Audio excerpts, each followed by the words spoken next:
지난달 10월 26일 경북 봉화 아연채구 광산 제1수직갱도에서 토사가 한 900톤 정도가 한 번에 이렇게 쏟아지게 되었죠. 그 밑에서 작업을 하던 인부 둘이 갇히게 되는 그런 큰 사고가 있었습니다. 우린 기사를 보면서 많은 걱정이 있었죠. 가족들은 그렇게 호소하고 그렇게 안타까이 여기며 계속 기다리고 있고, 이것을 아는 구조대원들이 곳곳에서 모여들기 시작하는데, 이 구조팀들이 1갱도는 위험해서 들어갈 수가 없다. 그래서 폐광이 되어 있던 제2수직갱도의 그 진입로를 확보하고 그리로 암석을 치우며 접근하기로 결심을 합니다. 자, 그런데 암석을 치워가면서 어느 세월에 그렇게 위치까지 가겠습니까? 걱정이 좀 많았는데, 그래서 한쪽에서는 수많은 시추대들이 군대에서도 또 왔죠. 그래서 계속 시추공을, 천공을 뚫어가면서 원하는 방향대로 계속 뚫어가면서 이 사람들이 생존해 있는지를 생존 확인을 계속 해보려고 애썼습니다. 그런데도 이 광산의 이 안전 도면이 20년 전 거라 노후가 되어서 위치가 자꾸 틀리는 거예요. 결국은 하루가 지나고 이틀이 지나고 9일째가 되었을 때 그래도 천공 한 450이 뚫렸고 또 650까지 뚫리고, 중요한 건 생존 확인이 안 됩니다. 전혀 생존 소식이 들려오지 않죠. 그래서 사실 희망의 끈이 조금씩 풀어질 때였다고 말해요. 그러나 이 구조대들이 계속 멈춤 없이 가족들 생각하며 진입해 가는데, 열흘째 되었을 때 사고 발생 221시간이 지난 그때에 결국 자신들이 예상했던 지역과는 한 150m 달랐지만 결국 그 두 사람을 생존해 있는 것을 확인하게 되고 안전하게 구출시켰죠. 우리나라에 슬픈 소식이 참 많았는데 이 두 분의 생존 이 소식이 수많은 국민들에게 또 다시 희망과 기쁨, 기적의 소식이 되었습니다. 그때 이 수고했던 소방대원 하나가 이런 얘기를 합니다. 들어갔더니 암흑천지였다는 겁니다. 두 사람이 같이 갇히지 않았으면 아마 포기하셨을 것 같다. 정말 아무것도 보이지 않으니까. 그냥 들어만 가는데도 그냥 절망의 기운이 느껴지더라는 거예요. 암흑천지였다. 그리고 춥더라. 그럼 어떻게 이 두 분이 버텼을까? 우린 소식을 보고선 참 흥미롭고 재밌었죠. 한 분은 지금 취업한 지 한 4일밖에 안 되었대요. 보조원은 아무것도 몰라서 걱정하고 있는데 정신 차리라고 얘기하는 이 작업 반장이 같이 갇힌 것이죠. 베테랑입니다. 딱 보니까 공기가 대류하는 것을 느끼게 되었고, 그래서 어떻게든 기다려야 된다 해서 체온을 유지하려고 비닐로 간이집들을 짓고, 그리고 공기가 움직이니 순환되니 모닥불을 피워서 체온을 유지하고 그러면서 기다렸다는 겁니다. 그러면서도 그 커피 믹스, 가져간 커피 믹스를 밥처럼 하나씩 두 개씩 까먹으면서 그렇게 버티셨다는 거예요. 제가 이 소식 듣고 얼마나 또 흥미로웠는지, 그동안 이 커피 믹스가 아메리카노에 밀려서 얼마나 서름이 많았습니까? 드디어 빛을 보는 순간 저도 오랜만에 다시 보게 되었고 다시 이번 주에 좀 마시게 되었어요. 이 커피 믹스가 이 재난식품이구나 느꼈습니다. 그런데 결국은 그것으로 버티고 버티는데 할 수 있는 건 그거밖에 없었던 겁니다. 사실 열흘째 되었을 때에는 커피 믹스도 떨어졌고 그리고 안전 모이는 랜턴까지 배터리가 떨어져 끝났다라는 거예요. 그 순간에 오히려 반장님이 처음으로 우리 포기해야 되는 거 아닌가 모르겠다 이야기를 하셨다는 겁니다. 그러나 또 포기할 수 없었던 것은 끊임없이 다가오는 구조대원들의 발파 소리가 들리더라는 거예요. 계속해서 발파하고 다가오는 소리가 들리니까 또 버티는 겁니다. 결국 모든 것이 끝난 그 순간에 발견이 되었고 세상을 보게 되셨죠. 저는 보면서 우리 인생 이야기가 너무 비슷한 거 아닌가 생각해 보게 됩니다. 사실 우리는 참 수고하고 노력하며 삽니다. 최선을 다해 노력하며 살지만 우리 성도님들은 어떠신가요? 내가 아무리 애쓰고 노력해도 캄캄하지 않습니까? 또 허무하지는 않으세요? 우리 삶이 내가 이렇게 최선을 다했는데 왜 내 인생은 항상 막장이지? 생각들 때도 있지 않습니까? 성도님들 성경에 보면 우리가 주님 없으면 우리 삶은 그저 어둠인 거예요. 그저 막장인 겁니다. 물론 우리의 삶에 새 소망, 새 빛을 주시는 것은 우리 힘으로 할 수 있지 않아요. 우리는 그저 두드릴 뿐이지 열어주시는 분은 주님이십니다. 주님이 다가오셔서 우리를 만져주시면 우리의 삶은 새로워지는 거예요. 이전에 누리던 것이 이거 비닐이었구나. 이거 그냥 커피 믹스였구나. 다 버려두고 새롭게 꿈을 가지고 나갈 수 있는 주님이 우리에게 새로운 꿈과 소망을 주시는 분 아니시겠습니까?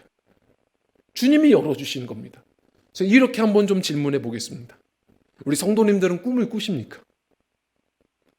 저는 꿈을 잘 안 꿉니다.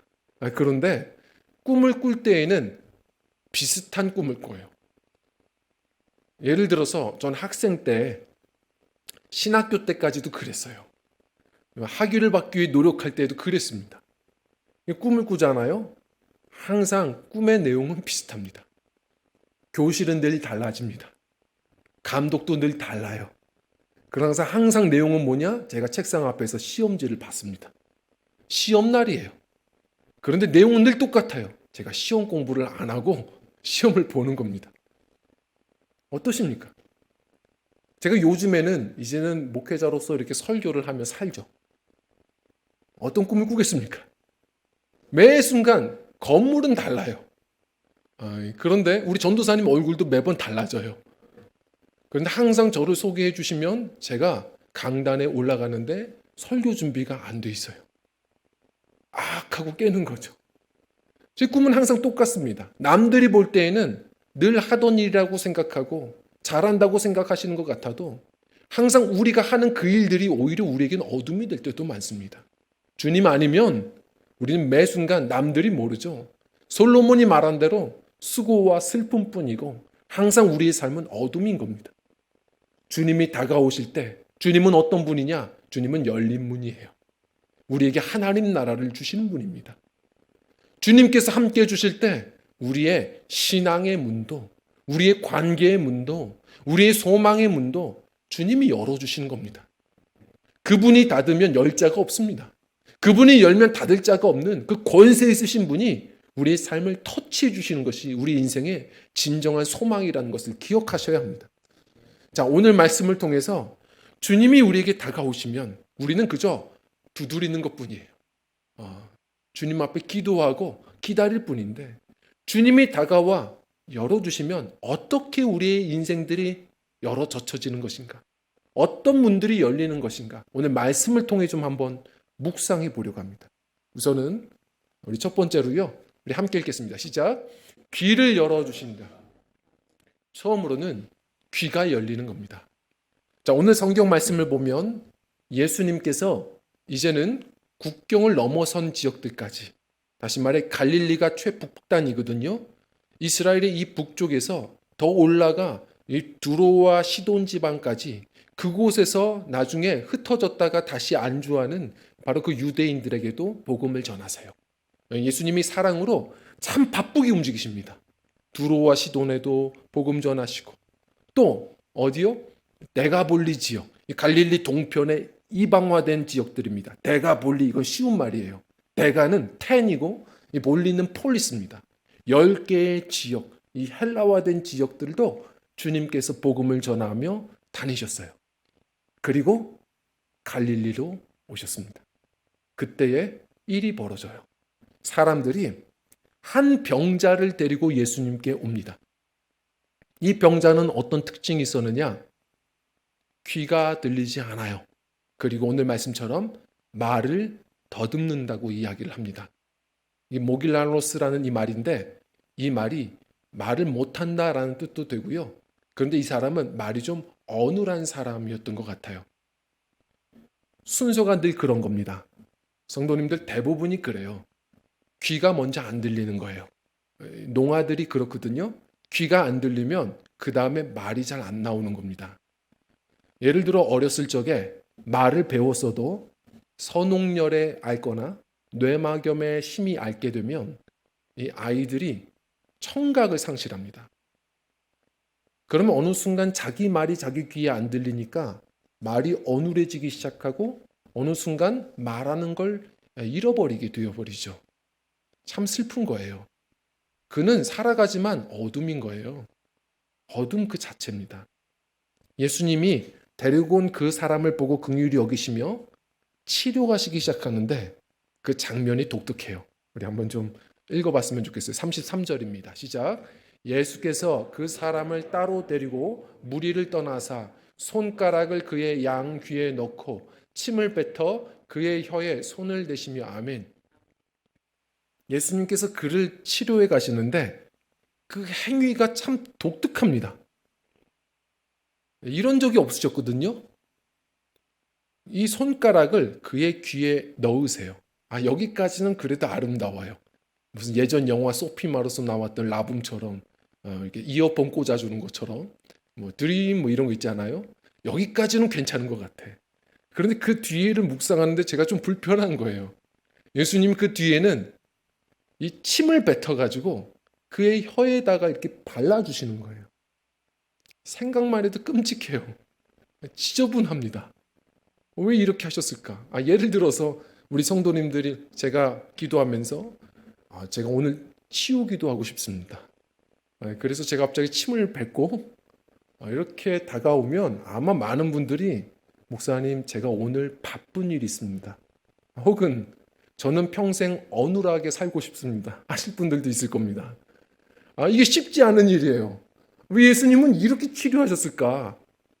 제가 드리고 싶은 말씀은 또 많은 또 목사님들 중에서는 치유 은사, 치유 집회를 하겠다고 해서 예수님의 이런 행위를 따라 하시는 분들이 있어요. 근데 예수님의 행위는 때마다 다르셨어요. 그 사람에게 맞춰서 사랑으로 표현하셨던 주님의 방법이에요. 그것은 주님의 것이고 때마다 달랐던 거예요.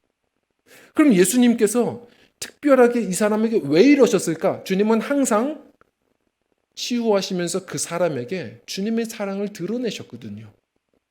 생각해 보십시오. 이 사람은 귀가 들리지 않아요. 말을 못합니다. 주님의 이 사랑의 치유를 어떻게 느낄 수가 있을까요? 주님이 하실 수 있는 방법은 내가 너의 귀를 치료할 거야 예요. 접촉하시는 거예요. 그리고 고대에서는 이 침이 또 그들만의 나름의 민간요법이었다고 말하지 않습니까? 근데 주님은 그런 말도 안 되는 방법을 쓰셔서 치료하시겠다는 게 아니라 제가 보기에는 너희들이 생각하는 이 치료, 내가 너의 혀를 치료하기 시작할 거야. 알려주시는 것 같아요. 사랑으로 알게 하시는 거예요. 그의 언어로 다가오시는 겁니다. 주님은 그런 분이에요. 그가 그 순간부터 자신에게 다가오시는 주님을 보고 기뻐했을 거예요.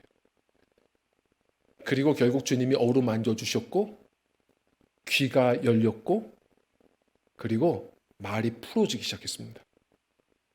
성도님들, 이게 우리 영적인 순서와 굉장히 비슷합니다. 주님은 지금 이 사람만이 아니라 데려고 온 그 사람들도 같이 치료해 가시는 거거든요. 우리의 신앙에 어두운 귀가 있어요. 대부분 우리 신앙생활을 하다가도 우리 신앙이 어떻게 미끄러지냐면 순서는 이와 마찬가지입니다. 먼저 귀가 안 들리는 거예요. 그리고 말이 어눌해집니다. 다시 말해서 신앙생활을 하다가 어느 순간 하나님 말씀이 안 들려와요. 주의 음성을 내가 들으니 사랑하는 말일세. 기도를 해도 주님의 그 사랑의 음성을 들을 수가 없어요. 아무리 이렇게 설교의 자리, 예배 자리에 있어도 주님의 말씀이 음성이 안 들려와요. 그렇게 되잖아요. 믿음은 들음에서 나고 이 들음에서 믿음이 나는 건데 안 들려오면 어느 순간 믿음에 문제가 와요. 그러니 자연스럽게 말이 어눌해져요. 내가 왜 이러지 싶을 정도로 감사와 찬양을 잃어버려요. 원망과 불평, 원불교인 돼요. 그 순간부터 우리의 신앙이 계속 다른 사람 상처 주는 말들을 쏟아내는 그런 참 각박한 사막 같은 신앙생활을 하기 시작해요. 이게 순서입니다. 먼저 우리의 영혼의 귀가 열려야 돼요. 신앙의 문이, 닫힌 문이 먼저 열려져야 우리 삶도 바뀌는 겁니다. 그런데 그것도 주님이 만져주셔야 돼요. 우린 그저 구해야 되는 겁니다. 주님, 제가 왜 이렇게 됐을까요? 주님, 왜 제가 말씀이 안 들려올까요? 제가 왜 이렇게 말이 강팍해졌을까요? 주님 앞에 깨닫고 구하고 기다리셔야 돼요. 그럴 때 주님은 어루만져 주시고 우리 다시 하나님의 말씀이 들려오고 주님의 사랑이 경험되어서 우리 신앙을 다시 뜨겁게 회복시키시는 주님이십니다. 그럴 때 살아나는 거예요. 자, 한번 생각해 보세요. 주님께서 지금 이 사람을 치유하시는데 주변 사람들 어땠을까요? 놀랬습니다. 왜? 대단한 기적이 일어났거든요. 이 기적은 주님이 지금까지 하신 기적과 또 달라요. 왜 그러냐면 왜 사람들이 예수님께 이 사람을 데려왔는 줄 아세요? 예수님이 진짜 메시아인지를 좀 보고 싶었던 거예요. 이 귀머거리를 치유하시는 것은 오래전 이사야 선지자가 앞으로 오실 메시아에 대한 예언이었거든요. 이사야서 35장 5절인데요. 같이 읽어보겠습니다. 시작. 그때 귀머거리의 귀가 열릴 것이며 벙어리의 혀는 노래하리니. 아멘. 여기서의 벙어리도 헬라어 버전으로 보면 모길라로스예요. 귀머거리, 그리고 말이 어둔한 그가 치유될 거야. 정말 그 메시아인지 보고 싶었던 거예요. 근데 우리 예수님이 그대로 고스란히 보여주셨어요. 주변의 사람들까지 그 영혼의 귀까지 열어주신 거예요. 주님의 말씀이, 약속이 그들 마음속까지 들려온 겁니다. 성도님들, 우리나라 한국교회에도 큰 영향력을 줬던 일본의 신학자가 있습니다. 우찌무라 간조라는 분인데 이분이 주옥 같은 말들을 많이 쏟아내셨어요. 근데 그 중에 제가 지금도 기억하는 아주 중요한 말이 있습니다. 이분이 뭐라고 하셨냐면, 하나님께서 만약 저주를 내리신다면 어떤 저주를 내리실까? 하나님의 저주는 뭘까? 뭘 것 같으세요? 재난? 혹은 가난? 질병? 그런 건 아니래요. 그런 건 오히려 때로는 주님께 더 의지하고 기도로 나아가는 좋은 초대장도 된답니다. 하나님이 우리에게 주시는 진짜 저주는 뭘까? 세 가지가 있답니다. 하나는 무엇이냐면 주님을 믿고 싶어도 믿어지지 않는 것. 이거 답이 없어요. 그리고 두 번째가 뭐냐면 말씀을 보고 들어도 들려지지 않는 것. 그리고 세 번째는 그래서 감사하는 마음 없이 살아가는 것. 이게 성도들이 겪는 가장 큰 저주입니다. 성도님, 다른 게 저주가 아닙니다. 그러나 우리가 깨닫고 주님이 열어주신다는 것을 기억한다면 우리는 오늘도 구해야 됩니다. 주님, 우리의 신앙의 문을, 우리 영적인 귀를 열어주십시오. 기도해야 될 줄 믿습니다. 그리고 두 번째로는요, 우리 함께 읽겠습니다. 시작. 마음을 열어주신다. 마음을 열어주십니다. 오늘 말씀 우리 34절인데요. 읽어보겠습니다. 시작. 하늘을 우러러 탄식하시며 그에게 이르시되 에바다 하시니 이는 열리라는 뜻이라. 아멘. 자, 우리는 예수님께서 선포하신 이 단어를 잘 압니다. 에바다. 사실 이 아람어로 성경에서 기록되어 있을 때에는 달리다궁, 마라나타, 아주 중요한 예수님에 대하여 표현할 때 쓰는 말들이 많거든요. 에바다, 에바다. 예수님이 이렇게 열어주시는, 귀머거리를 또 치유하시는 메시아임을 나타내는 아주 좋은 이야기예요.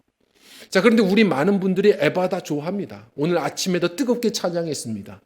주님이 에바다 하셨던 것에 대해서는 다 기억해요. 그런데 그 앞서서 먼저 하신 소리를 잘 모르십니다.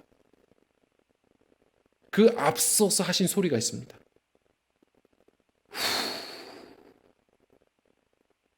이게 deep sigh예요.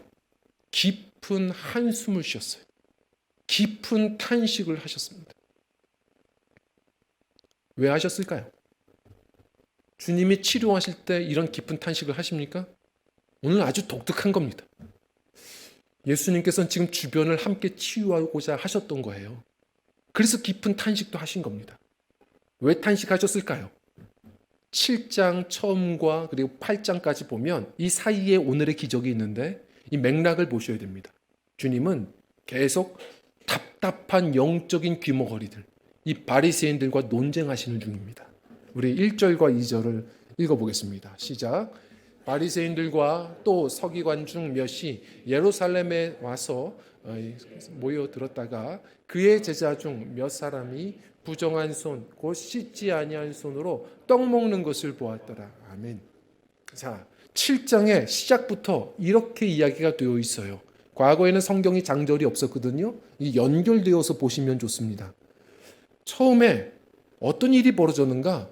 예수님의 제자들이 손을 씻지 않고 먹는 걸 바리새인들이 본 겁니다. 이 바리새인들은 율법의 전문가들이죠. 얼마나 거룩한 척하는지 몰라요. 예수님이 외식하는 자들이라고 많이 꾸지람을 주었습니다.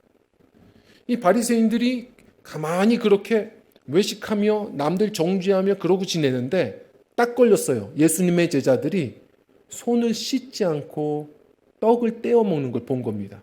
예수님, 당신의 제자들이 지금 지저분한 일을 하고 있습니다. 율법은 아니고 유대인들의 전통이었거든요.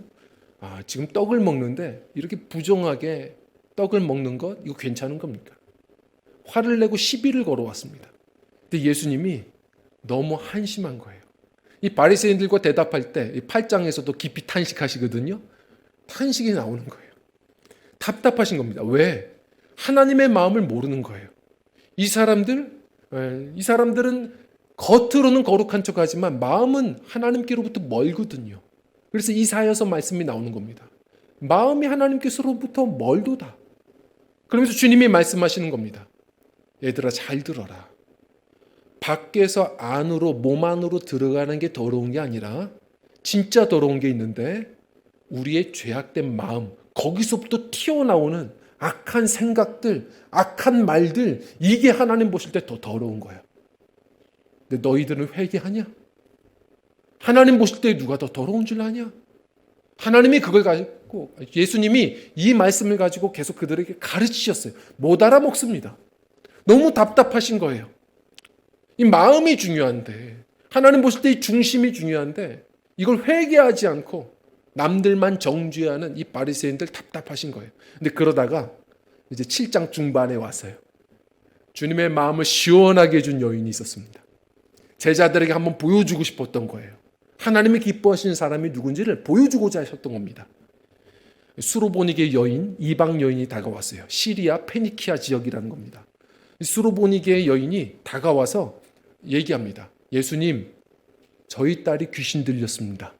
저희 딸을 치유해 주십시오. 그때 예수님이 아주 엄한 말을 하시죠. 제자들이 놀랐을 겁니다. 자녀들에게 줄 떡을 개에게 주는 것이 합당하지 아니하니라. 예수님 왜 이렇게 말씀하십니까? 왜 상처를 주세요? 그런데 이것은 예수님의 평소 이야기가 아니에요. 바리새인들이 유대인들이 늘 이방인들에게 하는 말입니다. 한번 뱉어보신 거예요. 이 여인이 어떻게 나올지 주님이 모르셨겠습니까? 제자들에게 알려주고 싶은 거예요. 이 여인이 어떻게 다가옵니까? 주님, 맞습니다. 저는 개입니다. 남들이 더럽다고도 말합니다. 저는 개입니다. 그러나 개들도 자녀들이 먹다가 흘리는 식탁 아래에 있는 부스러기들을 먹고 살지 않습니까?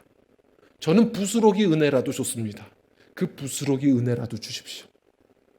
하나님께 향해 있는 이 믿음, 이 마음.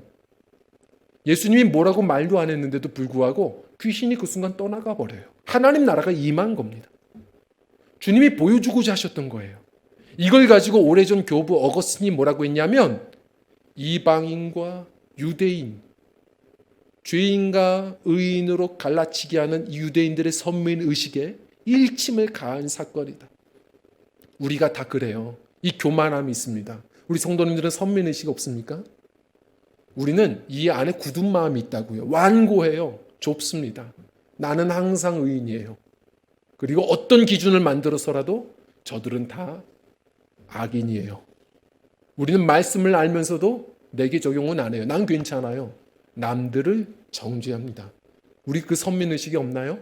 우린 신앙생활 하면서 갈수록 우리의 마음은 자꾸 완고해지고 좁아지는 영적 바리새인들이 많습니다. 예를 들어서 교회 안에서도 많습니다. 예를 들어 지역적인 선민의식이 있어요. 경상도, 전라도 서로서로가 죄인이야, 의인이야. 교파적인 그런 선민의식도 있어요. 장로교, 감리교, 죄인이야, 너희는 악인이야. 학벌적인 선민의식도 있습니다. 명문대학, 지방대학, 의인이야, 죄인이야. 우린 수없이 여러 기준을 가지고 갈라치기를 하고 그렇게 사람들을 정죄하는 데 바쁘다고요. 성도님들, 에스겔 선지자가 얘기한 것처럼 성령이 충만하게 임할 때 비로소 우리의 마음이 풀어져요. 새 마음이 임합니다. 그제서야 사도행전에서 고백하는 것처럼 초대교회가 어땠습니까? 모두가 함께 주의 말씀이 들려오고 서로가 함께 소통되었던 것처럼 성도님들, 그제서야 풀어져요. 우리가 다 죄인이고 주님의 은혜가 필요한 자들인 거예요.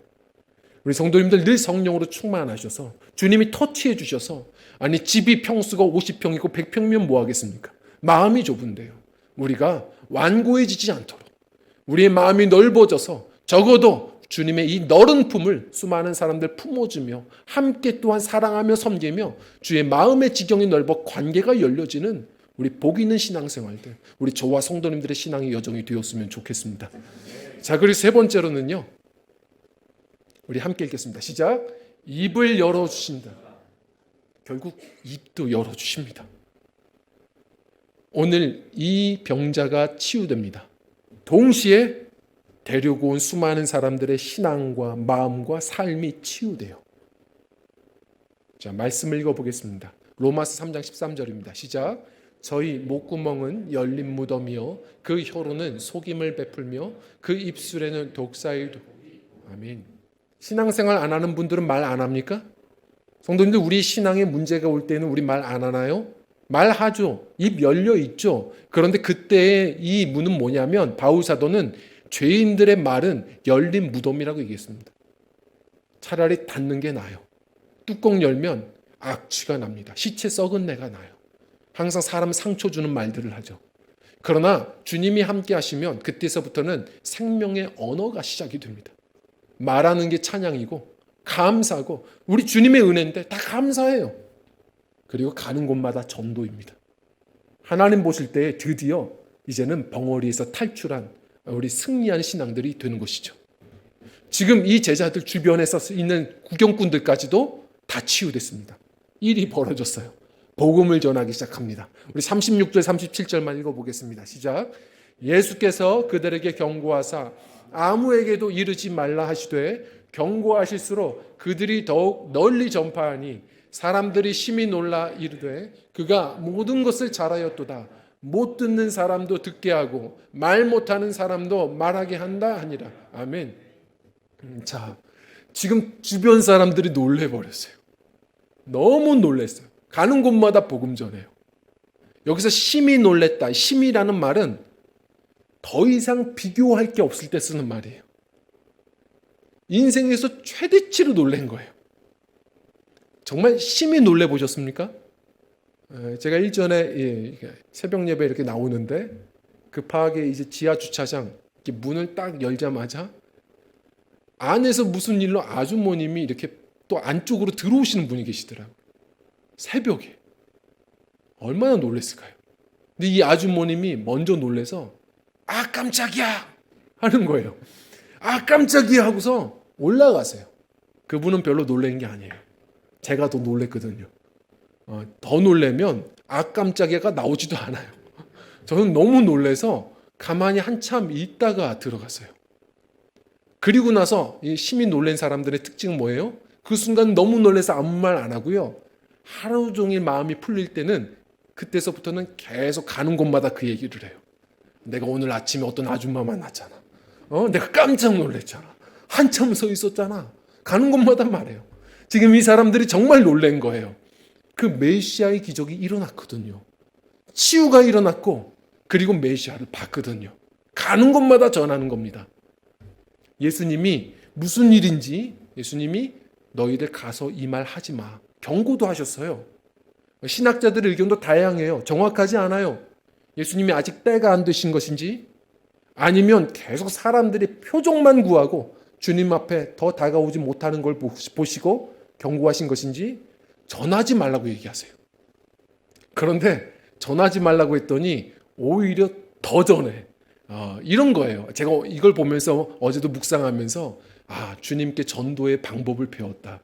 제가 자꾸 전도하십시오 하니까 안 하잖아요. 제가 방법을 바꿔야 될 것 같아요. 전도하지 마십시오. 전도하지 마세요. 제발 전도하지 마십시오. 경고합니다. 이렇게 하면 혹시 문자가 오지 않을까요? 목사님, 제가 이번 주 실수했습니다. 전도를 했습니다. 목사님, 제가 큰 사고를 쳤습니다. 다음 주에 2명 갑니다. 이런 일들이 벌어졌으면 참 좋겠습니다. 그런데 심각하게 놀래고 주님을 만나니 시키지 않아도 하는 거예요. 말려도 하는 겁니다. 우리 주님이 만져주셔야 돼요. 많은 분들이 우리 주님이 우리 인생을 문을 열어주신다, 이 말씀을 참 좋아는 하는데 대부분 무슨 성공의 문, 무슨 소망의 문, 이런 것만 이야기를 해요. 그렇지 않아요. 먼저 신앙의 문이 열려야 되고 마음의 문이 열려야 돼요. 그리고 우리의 이 사명의 문, 복음 전해야죠. 사명의 문이 열려야 돼요. 그럴 때에 비로소 저는 반드시 확신합니다. 그들이 증인이고 제자입니다. 제자들이 삶을 걱정했나요? 그럴 때에 비로소 주님이 그 필요를 채우시는 겁니다. 사명의 문이 열리는 게 곧 소망의 문도 열리는 것인 줄 믿습니다. 이 문이 열려야 됩니다. 우리의 삶이 새로워지는 것입니다. 1960년대 미국이 참 마음이 아팠죠. 월남전 젊은이들을 파병시키고 나서 젊은이들이 꿈이 없는 거예요. 인생의 허무함에 빠졌어요. 반전 시위하다가 나중에는 허무주의에 빠졌죠. 그들이 히피족입니다. 얼마나 문제가 심각했습니까? 다 맨발로 집 나가서 떠돌이, 불황자 생활들을 하고 그렇게 노숙을 하면서 찢어진 청바지, 그리고 마약을 즐기고 곳곳에서 모이면 그냥 기타 치고 노래만 하면서 그렇게 떠돌이 생활들을 했습니다. 얼마나 많았는지 몰라요. 미국의 이 전문가들이 앞으로 미국의 미래는 없다고 얘기했습니다. 그러나 역전이 일어났죠. 놀라운 일이에요. 척 스미스 목사님 갈보리 채플에서부터 시작했다고는 하는데 예수 복음 운동이 일어났습니다. 이 깨어있는 목사님들이 교회들이 문 걸어 잠그면 안 된다. 저 히피족 젊은이들도 예수님이 필요하다. 그래서 거리로 나가서 오히려 복음을 전도하시고 그들이 예수님 받아들이면 영접하면 곧바로 그 강가에서 세례를 주면서 오히려 그들을 조금씩 교회로 불러들였죠. 맨발로 들어오는 사람들 말리지 않도록 경고하고 교회로 그래서 히피족들이 찾아와서 그들이 잘하는 그 음악의 재능으로 가스펠 운동들이 일어났습니다. 작은 불꽃 하나가 큰 불을 일으키어, 그들의 주옥 같은 찬양들이 거기서부터 쏟아져서 우리 교회에도 풍성해지기 시작했죠. 사람들이 어떻게 이들이 변할 수가 있었던 것일까? 그 질문에 그들은 또 노래로 대답했어요. 그게 바로 뭡니까? 험한 세상 나그네 길이라는 노래입니다. 우리도 이 복음성가가 있는데 너무 많이 이것을 의역을 해버려서 좀 해석이 좀 분명하지 않아요. 저는 이 원곡 그대로의 이 가사가 참 좋은데 이렇게 되어 있어요. 죄와 수치 짐을 지고 심히 고통받을 때 예수의 손길이 날 만지셨습니다. 나 이제 전과 같지 않습니다. 오, 예수님이 날 만지셨습니다. 내 영혼에 기쁨이 넘칩니다. 주께서 행하신 일을 나는 알고 있습니다. 주 손길이 나를 온전케 하셨습니다. 주님이 터치해 주시면 우리의 삶은 열리는 거예요. 모든 닫힌 것들이 열리고 하나님 나라를 맛보며 사는 겁니다. 성도님들 여쭙겠습니다. 무엇 때문에 또 허무해지신 겁니까? 무엇 때문에 내 인생이 막장이라고 생각하시는 겁니까? 뭘 그리 실패하신 겁니까? 우리 그리스도인들이 때때로는 깜깜해질 때도 있습니다. 때때로 답답할 때도 있습니다. 그러나 그 순간도 낙심할 이유는 없습니다. 내가 문 열을 힘은 없습니다. 그러나 우리 인생의 문을 열어주시고 빛을 주실 분이 계십니다. 우리는 기도하며 기다리는 겁니다. 포기하고 싶어도 계속 기도하시며 주님이 다가오시는 그 사랑의 발파 소리를 듣고 그 사랑의 발자국 소리 들어가면서 기다리시는 겁니다. 주님은 만나 주실 것이고 주님이 터치해 주실 것입니다. 우리 신앙의 문도, 우리 관계의 문도, 우리의 사명과 소망의 문도 열어주실 것입니다. 그 기대를 가지고 오늘도 사랑의 발파 소리를 들으며 기도하십시오. 주님, 내 인생 열어주십시오. 주님, 내 인생 새롭게 하여 주옵소서. 기도할 수 있는 저와 성도님들 신앙 되기를 간절히 축원합니다. 우리 찬양하고 기도하겠습니다.